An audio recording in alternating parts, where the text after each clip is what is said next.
yang dikatakan oleh Allah menciptakan Islam damai itu adalah yang paling memungkinkan pada waktu ini. Kemudian kata Allah Subhanahu wa taala, wa yuridu ayyakhda'uka, dan jika mereka menghendaki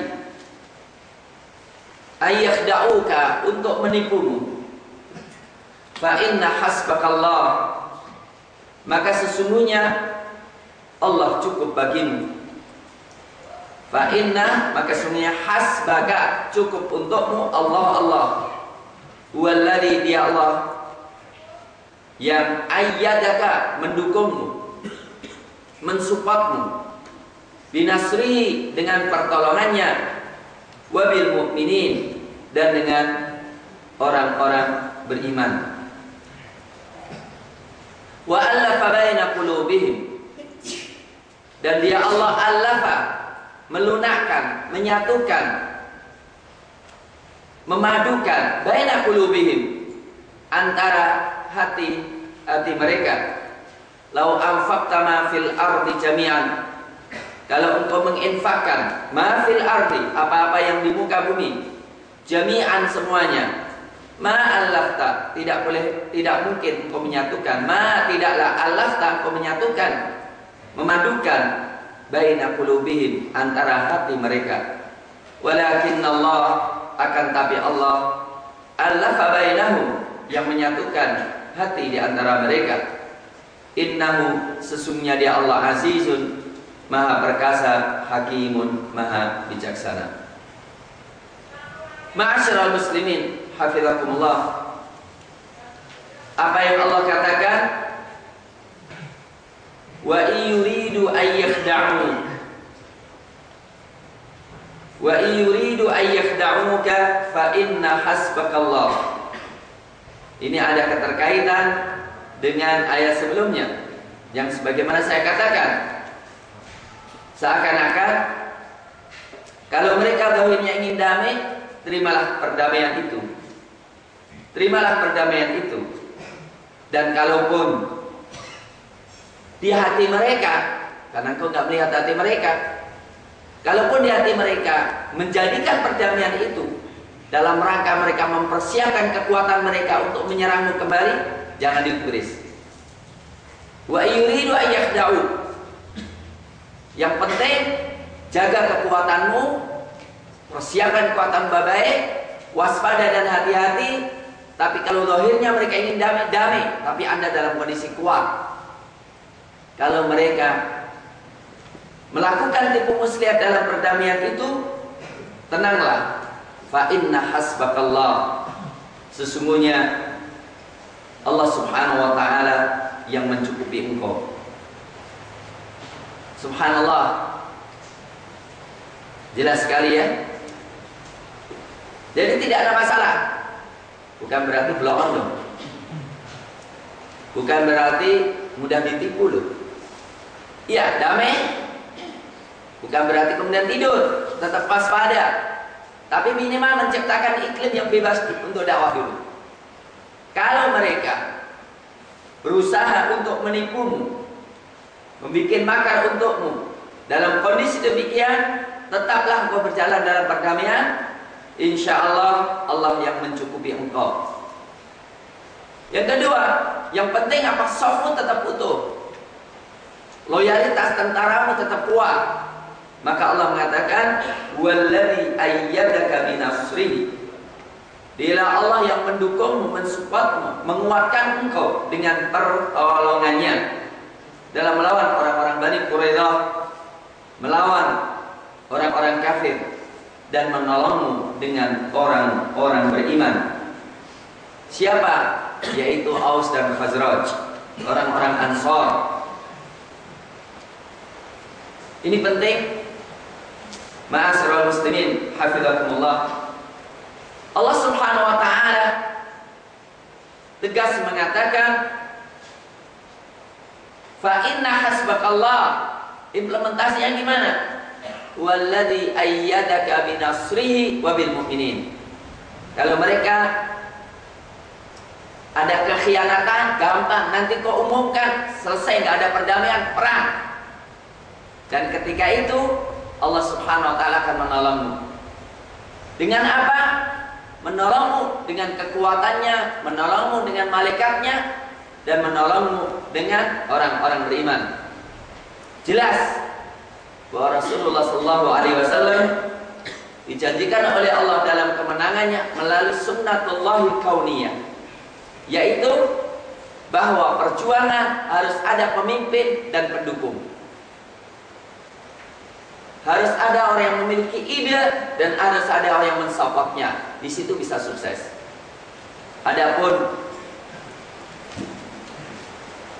Adapun Nabi disuruh perang sendiri, nggak mungkin. Seperti Nabi Musa alaihissalam dengan Bani Israel, di mana Nabi Musa mengatakan, masuklah ke negeri ini, Allah akan menolongmu, Allah akan memenangkanmu. Tapi mereka tidak mau berperang bersama nabinya, bahkan mengatakan, idhab anta wa rabbuka faqatila inna hahuna qa'idun. Nggak akan mungkin berjalan. Maka Rasulullah SAW dalam dakwahnya selalu menawarkan, man yu'wini uballighu risalat rabbi. Siapa yang mau mendukungku, siapa yang mau merengkuhku, dan siapa yang mau menolongku sehingga aku bisa menyampaikan risalah Rabbku, itu Rasulullah. Kalau itu Rasulullah, maka pemimpin umat demikian juga. Tidaklah Al-Imam Syafi'i, Al-Imam Abu Hanifah, Al-Imam Malik, Imam Ahmad bin Hanbal ilmunya tersebar kecuali karena punya murid-murid yang setia. Tidaklah seperti di Solo ini ada Ustadz Mudakir, ada Ustadz Sukino, bisa melakukan banyak hal, membangun gedung yang tinggi di wilayah yang katanya banyak kesyirikan dengan biaya miliaran, kecuali karena ada yang mendukung. Lah, untuk itu jangan sampai kita mengharap ustadz-ustadz kita banyak berbuat kalau kita sendiri tidak melambaikan tangan kita untuk bersama-sama berbuat dan berbuat dan berbuat. Tangan satu tidak akan bisa bertepuk. Lidi satu tidak akan bisa membersihkan lantai. Lidi kecil-kecil, tapi ketika 100, 200, 300 diikat dengan satu ikatan, disitulah bisa membersihkan lantai. Ma'asyiral muslimin, hafizakumullah. Maka ini penting sunatullah, bahwa kita harus diikat dengan satu ikatan, loyalitas bersama untuk berbuat bersama-sama. Tidak cukup dengan dana, tapi dengan SDM. Tidak cukup dengan SDM, tapi dengan hati bersama. Dan baru saja ada komitmen dari Ustaz Ahmad Hatta yang memiliki travel, Maghfirah Travel, telepon sama saya, Ustaz siap Ustaz, 500 juta untuk bersama-sama membuka S1 gratis. Ini sekalian sosialisasi. S1 gratis selama 3 tahun, tapi harus hafid Quran. Insya Allah dengan pengantar bahasa Arab, tapi siap berjuang setelahnya. Yang kita pilih mungkin untuk sementara 15 putri, 15 putra, atau 20 putri, 20 putra. Insya Allah tahun depan kita mulai. Dan sudah siap, ini awal mulai 500 juta, insya Allah dilanjutkan. Dan ini repotnya, mana cari hafidul Quran yang insya Allah kalau pengajarnya dokter-dokter udah alhamdulillah banyak. Mungkin 10 dokter siap. S2 mahasiswa kita mungkin puluhan sudah siap ngajar. Tinggal sekarang hafid dan hafidhnya yang megang. Tapi insya Allah kita dapatkan. Tapi yang kita cari adalah yang mau belajar benar. Ya, yang siap dengan bahasa Arab dan bahasa Inggrisnya. Keluar menguasai salah satu disiplin ilmu, entah itu fikih, entah itu tafsir, atau itu hadis, dan siap berjuang selama 3 tahun untuk tahsilul ilm dan menjadi ulama. Ini salah satu tawaran, mungkin di antara jamaah ada yang mau, silakan.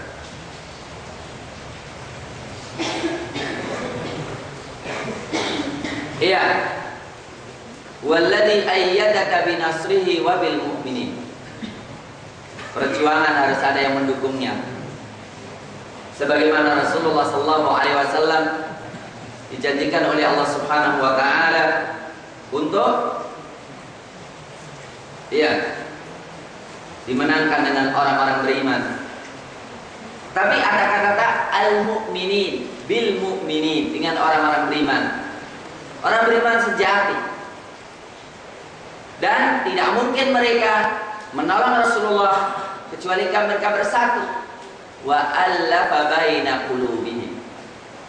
Allah pun allafa, melunakkan hati sesama mereka. Allafa yu'allifu, itu artinya mengumpulkan, menyatukan. Maka ulfah itu artinya kedekatan, kemesraan. Maka dikatakan al-mu'min ya'laf. Mukmin, orang beriman itu supel. La khaira fi man la ya'laf wa la yu'laf. Jadi allafa itu menyatukan sehingga mereka saling supel, mudah bergaul, mudah berjuang bersama-sama. Wa allafa baina qulubihim, bainal ausi wal khazraj.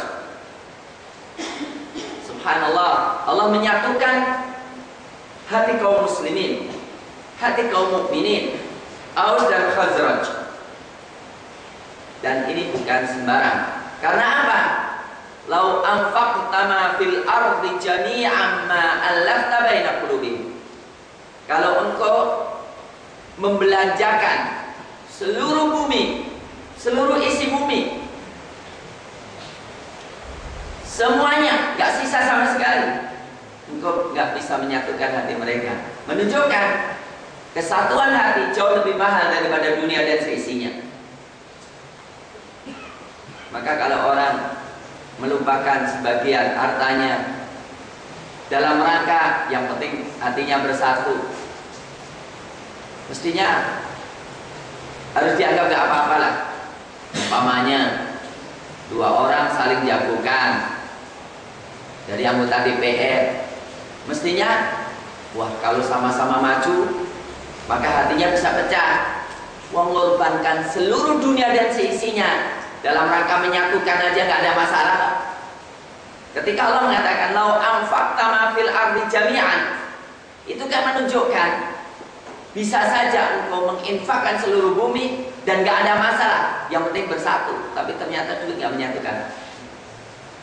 Untuk itu kalau 2 orang sama-sama pakai negeri, waduh, kalau dua-duanya nanti malah hatinya retak. Udahlah, saya korbankan, saya nggak usah maju, gue maju. Mestinya nggak ada masalah, yang penting saya merepuh hatimu.